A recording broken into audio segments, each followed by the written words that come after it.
세계 기업에 직접 투자하는 해외 직투 이어가겠습니다. 이렇게 무더운 날씨에 딱 생각이 나는 탄산 음료가 있습니다. 저는 이 햄버거와 참 이거 먹는 거 참 네. 좋아하는데 글쎄요 사람마다 이 기호나 취향이 다릅니다만 이 음료에 대한 선호도는 상당히 좀 높았고 최근 들어서 조금 이제 좀 다시 한번 좀 회의론이 좀 대두가 되고 있긴 해요. 맞습니다. 정말 미국을 대표하는 기업이기도 한데요. 이 기업이 사실 강장제로 시작을 해서 이렇게 국민들에게 사랑을 받는 음료로 탄생하기까지 어떤 변화를 겪어왔는지 오늘은 자세한 이야기를 나눠보려고 합니다. 기업 소개부터 먼저 만나보시죠. 네, 오늘은 생각만 해도 상쾌함이 물씬 느껴지는 이 북극곰과 산타클로스의 음료 코카콜라를 소개해 드리려고 합니다. 코카콜라는 단순한 기업을 넘어서 미국 문화의 상징이라고도 할 수 있는 기업인데요. 이 하루에 소비되는 코카콜라 음료수는 전 세계적으로 6억 잔에 달한다고 하고요. 또한 1년에 소비되는 코카콜라는 470억 병이 판매가 된다고 합니다. 또한 매년 이 최상위 100개 브랜드 가치 순위 중에서 20년 연속 1위 자리를 놓쳐본 적이 없다고 하는데요. 코카콜라는 이외에도 이 파워에이드와 미닛메이드 등 다양한 대중적인 브랜드를 보유하고 있는 기업입니다. 이 코카콜라와 관련된 재미있는 사실들은 너무나 많은데요. 먼저 코카콜라는 사실 두통약으로 개발이 되었다고 합니다. 따라서 처음에는 약국에 납품이 되었었는데요. 이후 여러 번 실수를 거듭한 끝에 결국 이 코카나무 잎과 콜라나무 잎에서 추출한 음료수를 만들어서 지금의 코카콜라로 탄생이 됐다고 합니다. 또 한 가지 흥미로운 사실은요. 바로 우리가 잘 알고 있는 이 빨간 옷을 입고 있는 산타클로스의 이미지는 바로 코카콜라의 광고에서 출발이 되었다고 하는데요.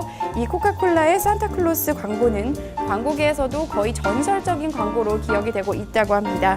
이외에도 독특한 병 디자인과 이 상쾌함을 강조하는 광고, 또 북극곰까지 그야말로 전설적인 브랜드라고 할 수 있는데요. 코카콜라 좀 더 자세히 함께 살펴보시죠.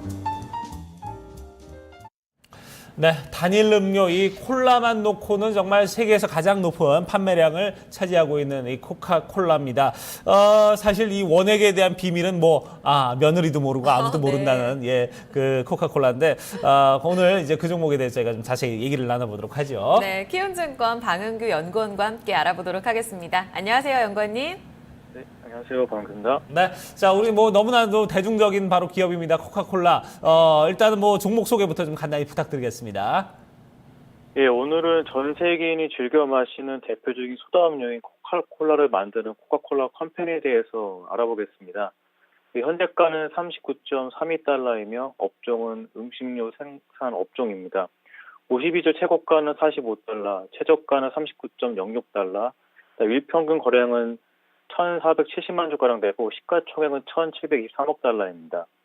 코카콜라 컴퍼니 본사는 미국 애틀랜타 지역에 있고요. 주요 제조 제품으로는 코카콜라, 다이어트 콜라, 제로 콜라, 그다음에 스프라이트 등이 있습니다. 또 타사 음료도 유통을 하고 있는데요. 그중에 잘 알려져 있는 제품으로는 닥터페페, 몬스터 에너지 음료 등이 있습니다. 코카콜라는 광고를 통해서도 우리에게 아주 친숙한데요. 대표적인 광고로는 산타클로스 광고와 북극곰 광고가 있습니다. 이 광고들은 다들 한 번쯤은 보셨을 텐데요. 1931년부터 시작해서 이제 매년 겨울에 이제 새로운 시리즈로 사람들의 관심을 끌고 있습니다.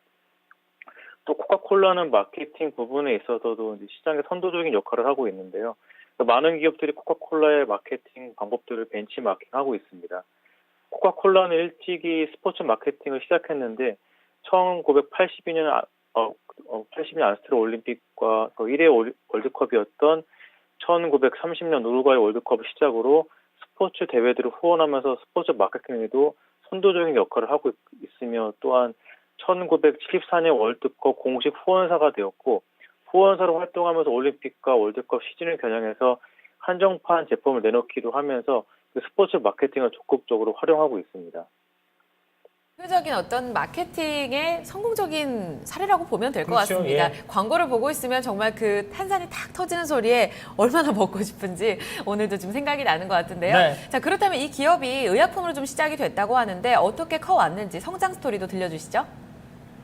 네, 코카콜라는 원래 의약품으로 만들어진 음료인데요. 1886년 코카잎과 코카콜라의 열매, 카라멜 등을 탄산수에 혼합해 만든 음료 형태의 두통약을 개발해 약품에 납품을 하면서 본격적으로 판매를 시작했습니다. 또한 코카콜라가 쓰고 있는 빨간 글씨의 이제 흘림체 로고는 창립 이래 120년 동안 바뀌지 않고 계속 사용되고 있는데요. 이렇게 훌륭한 제품과 로고를 만들었음에도 정작 코카콜라 브랜드를 대중화시킨 사람은 창립자인 존 펜버튼이 아니고 약재 도매상의 캔들러라고 합니다. 캔들러는 홍보 활동의 중요성을 일찍이 깨닫고 광고 및 홍보 관련된 프로모션에 집중하게 되는데요. 코카콜라 상표와 특허도 1893년에 미국 특허청에 등록하게 됩니다. 적극적인 홍보와 광고 덕에 코카콜라의 수요는 급격하게 늘어났습니다. 하지만 생산 및 공급의 한계를 넘어서게 되면서 고비를 맞게 되는데 이때 고안하는 방법이 보틀링 시스템입니다. 보틀링 시스템은 코카콜라 컴퍼니와 그 지역별 공급자와 계약을 맺어서 그 원액을 본사로부터 제공받고 그 지역 사업자는 그 원액을 받아서 제조 공급할 수 있는 독점 판매권을 주는 것을 말하는데 그 보틀링 시스템 도입으로 코카콜라가 전 세계적으로 대중화될 수 있는 발판이 될 수 있었습니다. 이후 1919년 로버트 우드러브가 이제 코카콜라 컴퍼니를 인수하면서 본격적으로 전 세계에 홍보를 하기 시작했습니다. 세계 2차 대전 당시 적자를 감수하고 미국이 배치되어 있는 전쟁터에 코카콜라를 5센트에 대량 공급하면서 전쟁 기간 동안 50억 병의 콜라가 공급되었다고 합니다. 이러한 과감한 행보로 코카콜라는 전 세계인의 입맛을 기다릴 수 있었고 이후 폭발적인 성장을 하게 되었습니다.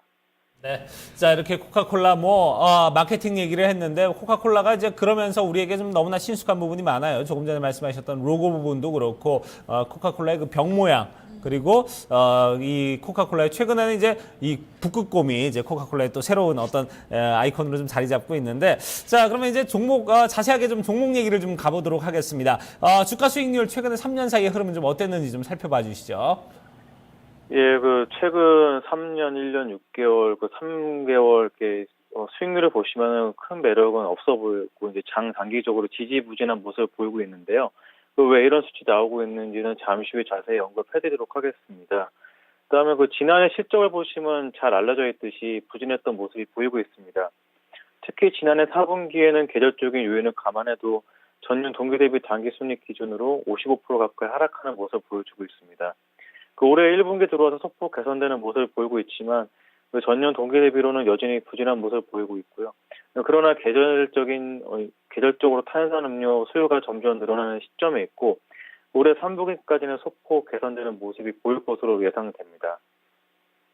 네, 실적에 대해서도 어떤 개선 여부를 여지로 남기셨는데 앞서서 주가가 말씀대로 조금은 아쉬웠던 부분이 있었습니다. 이런 부분과 더불어서 우리가 지금 이 기업을 봐야 하는 이유, 투자 포인트로 좀 정리를 해주신다면요. 예, 코카콜라의 올해 분위기는 사실 좋게 시작하진 않았는데요. 하반기에 들어서 반등을 노리고 있습니다. 최근 전 세계적으로 웰빌 열풍이 불면서 탄산음료가 비만과 성인병의 원인이라고 지적을 받으면서 외면받기 시작했고 강달러 현상까지 겹치면서 코카콜라의 실적 부진은 지속되어 왔습니다. 미국의 금리 인상 우려와 유럽의 양적 완화 시행으로 강달러 현상에 대한 여파는 코카콜라뿐 아니라 미국 글로벌 기업들의 수익 구조에 악영향을 미치고 있는 상황입니다. 코카콜라는 이렇게 여러 가지 실적 악화 부담을 가지고 있으면서도 탄산음료에 대한 투자를 아끼지 않고 있습니다. 코카콜라 컴퍼니 실적의 70% 이상을 탄산음료가 담당하고 있기 때문인데요. 코카콜라의 CEO는 탄산음료의 마케팅에 내년까지 10억 달러를 추가로 투자하기로 하였습니다. 이는 다른 음료 업체들이 웰빙 열풍에 못 이겨 건강 음료의 투자의 비중을 늘리는 것에 반대되는 행보입니다. 코카콜라가 아무리 실적이 부진하다고 해도 그 위상은 쉽게 무너지지 않을 것으로 예상이 되고 있는데요. 얼마 전에 글로벌 시장 조사 업체인 칸터월드 패널이 전 세계인이 가장 많이 구매한 소비재 탑10에 코카콜라가 1위를 기록하며 2년 연속 글로벌 1위를 차지했습니다. 또한 코카콜라는 워렌 버핏이 투자하고 있는 기업으로 또 유명한데요. 워렌 버핏도 지적되는 코카콜라의 실적 부진에도 투자를 축소하기는커녕 투자 규모를 유지하고 있고 코카콜라와 같은 소비재 기업들, 특히 식료품 업체들의 투자 비중을 확대하고 있습니다. 그 이유로는 중독성이 높은 식품군은 소비자 충성도가 높아 그러니까 안정적인 매출과 현금 흐름을 보이기 때문입니다. 워렌 버핏은 실적이 악화되고 있는 코카콜라를 노골적으로 홍보를 하고 있는데요. 공식 석상에서 코카콜라를 마시는 모습을 노출시키기도 하고 얼마 전에 코카콜라 100주년을 맞이하여 우쿨렐레 연주로 이제 축하 메시지를 보내며 적극적으로 홍보하고 있습니다. 코카콜라의 부진한 실적과 강달러 현상 등 여러 가지 부정적인 요인들 속에서도 워런 버핏이 코카콜라의 큰 비중의 지분을 가지고 있다는 이유만으로도 가치주로 인정받고 있습니다. 또 코카콜라의 탄산음료 매출 비중이 워낙 높기 때문에 갑작스럽게 큰 변화를 주기는 사실상 쉽지 않습니다. 하지만 최근 사업의 다각화를 위해서 작은 변화를 시도하고 있는데요. 에너지 음료 회사와 커피, 우유 등을 생산하는 소규모 업체들을 인수합병, 제휴를 맺으면서 코카콜라가 가지고 있는 거대한 유통망을 이용하고 있습니다. 코카콜라도 탄산음료가 차지하고 있는 높은 비중 때문에 미래에 불리한 입장이 될 수도 있다는 부분을 잘 알고 있어 사업의 다각화를 위해 조금씩 변화를 주고 있습니다. 골드만삭스는 미 증시의 상승 국면이 이제 소강 상태로 들어서고 오히려 소폭 하락할 것이라고 예측하면서 배당주에 투자하는 의견을 내놓았습니다. 배당주로 유명한 종목 5종목을 추천하면서 코카콜라도 같이 꼽았는데요. 골드만삭스가 이러한 의견을 내놓은 것에는 미국의 연내 금리 인상을 할 것으로 예상되고 강달러 현상은 한동안 지속될 것으로 전망하면서 내놓은 의견으로 풀이가 됩니다.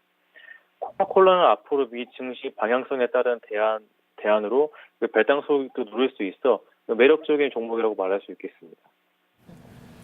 네. 자, 이렇게 코카콜라에 대해서 저희가 좀, 이 사업 부분에 대해서도 좀 얘기를 나눠봤고, 투자 포인트에 대한 부분도 얘기를 나눠봤습니다. 자, 그러면 이제 외국계 애널리스트들의 의견들은 또 어떤 의견을 보여주고 있는지, 이런 부분도 좀 알아보도록 하죠. 네, 외국계 기관 투자 의견을 보시면 코카콜라의 부진에도 아직까지 매수 의견의 비중이 높습니다. 미국이 처한 상황이 불확실하기 때문에 기관 전문가들의 의견도 많이 엇갈리고 있는 게 사실인데요. 최근 1분기 실적 발표 후 매수 의견을 내놓은 기관들이 늘고 있긴 하지만 여러 전문가들의 의견의 공통점은 금리 인상으로 인한 미국의 증시 조정을 감안해서 장기적으로 배당 수익을 노리라고 하고 있습니다. 또한 다음 차트를 보시면은 코카콜라는 장기적으로 특정한 패턴 없이 박스권 흐름을 보여주고 있습니다. 2014년 8월에 찍은 저점 가격 부근에서 하방에 대한 움직임이 나오고 있고요. 이전에 저점이 깨지지 않는 흐름이 나오고 있는 모습 굉장히 긍정적으로 보여집니다. 현 시점에는 단기적으로 접근하기보다는 중장기적으로 투자 포인트를 잡으시고 매수 타이밍을 노리셔야 할 것 같습니다. 저점이 39달러가 깨진다면 37달러까지 밀릴 가능성이 있기 때문에 이때 매수 타임을 잡으셔도 좋으실 것 같습니다. 네.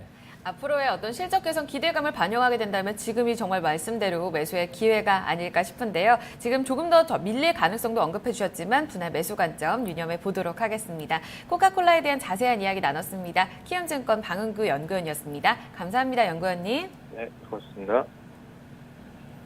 네, 자, 이렇게 해서 해외 직투까지 토마토 모닝쇼 2부 순서 모두 마무리 짓도록 하고요. 저희는 잠시 후에 3부 국내로 눈을 돌려서 또 얘기를 나눠보도록 하겠습니다. 잠시 후에 뵙겠습니다.